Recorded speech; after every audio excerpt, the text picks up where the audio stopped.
O alvo do homem.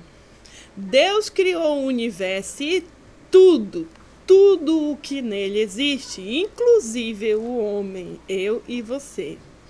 Tudo pertence a Deus e é sustentado pela sua essência ou poder. No princípio, Deus criou os céus e a terra. Então disse Deus: façamos o homem à nossa imagem, conforme nossa semelhança. Domine ele sobre os peixes do mar, sobre as aves do céu, sobre os grandes animais de toda a terra e sobre os pequenos animais que se movem rente ao chão. Criou Deus o homem à sua imagem. A imagem de Deus criou homem e mulher, os criou.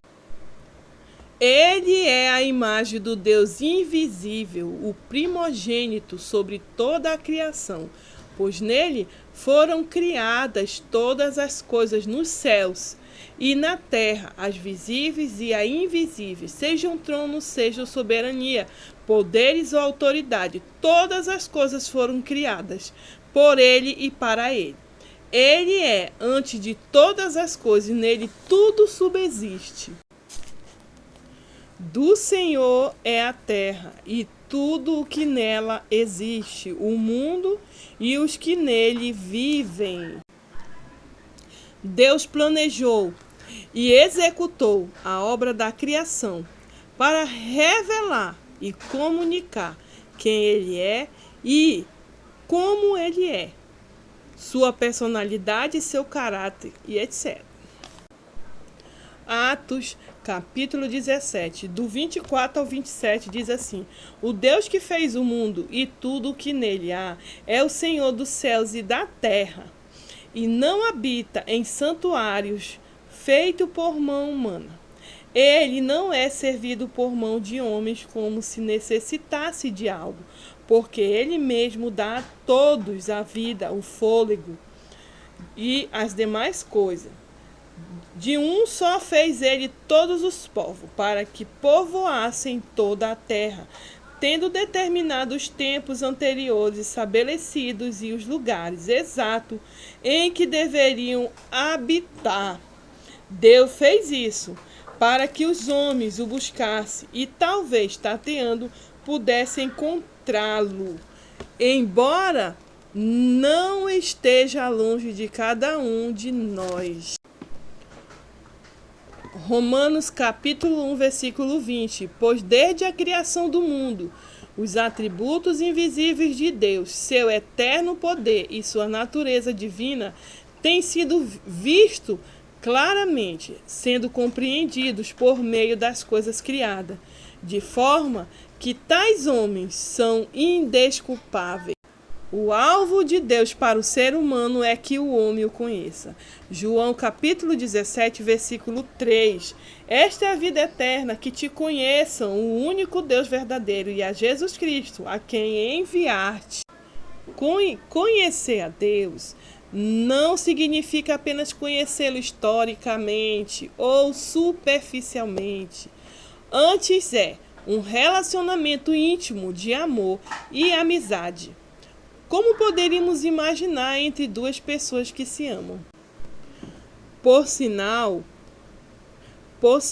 quando o apóstolo Paulo explica esse relacionamento entre Deus e o ser humano, em Efésios 5, capítulo 5, versículo 31 e 32, por essa razão o homem deixará pai e mãe e se unirá à sua mulher, e os dois se tornarão uma só carne. Este é o mistério profundo. Refiro-me, porém, a Cristo e à Igreja, ser um com Ele. Ele cita o princípio do casamento que Deus estabeleceu entre homem e mulher no livro de Gênesis, capítulo 2, 24. Os dois se tornarão um só.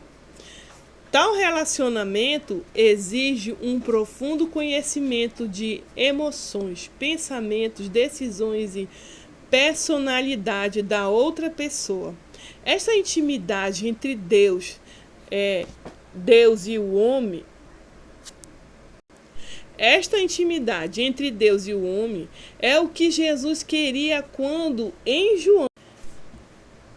João, capítulo 17, versículo do 20 ao 21, logo antes de morrer na cruz, orou dizendo: Deus, que os faça um conosco. Jesus queria que Deus e a humanidade se tornassem um. Deus Pai e Deus Filho são um.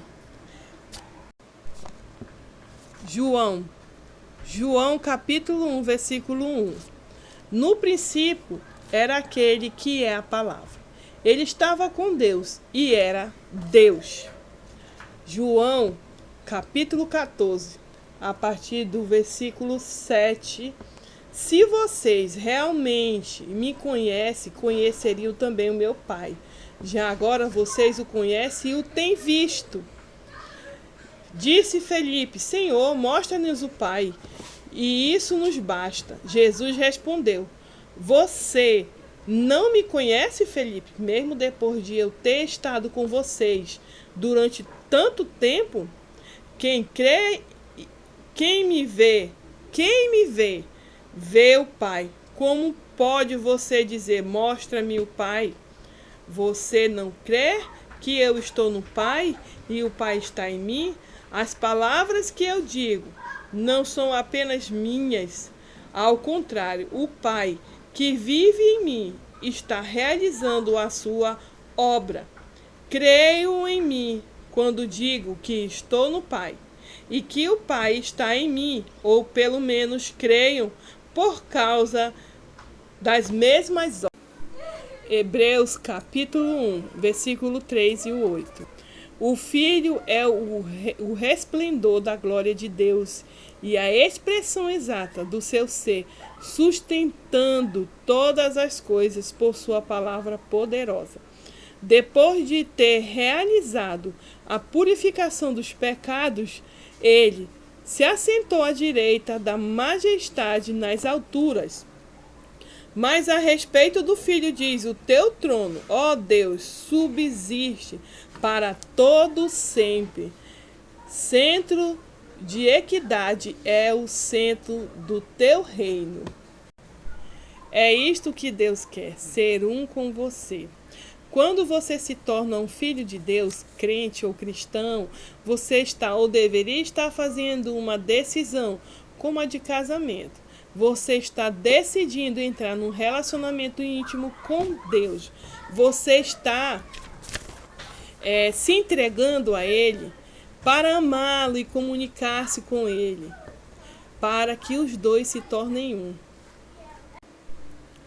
Intimidade não se desenvolve instantaneamente ou automaticamente.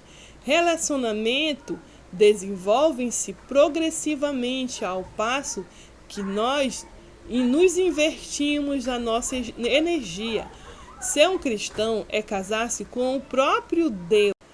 Deus criou a humanidade para casar-se com ela e você faz parte dela. No casamento existem muitas fases de ajuste, por exemplo, de personalidade e hábito, de sexo e etc. Existem igualmente vários aspectos de ajuste no nosso relacionamento com Deus. Efésios capítulo 4, versículo 13. Até que todos alcancemos a unidade da fé e do conhecimento do Filho de Deus e cheguemos à maturidade, atingindo a medida da plenitude de Cristo. 2 Coríntios, capítulo 7, versículo 1. Amado, visto que temos esta promessa, purifiquemo-nos de tudo o que contamina o corpo e o espírito, aperfeiçoando a santidade no temor de Deus. União de espírito, união de pensamento, união de propósito e união de corpo. União de espírito se refere à entrada do Espírito de Deus no ser humano. União de pensamento se refere ao aprendizado de como Deus pensa e de como podemos compartilhar nossos pensamentos e emoções com Ele. União de propósito implica em descobrir a vontade de Deus ou o propósito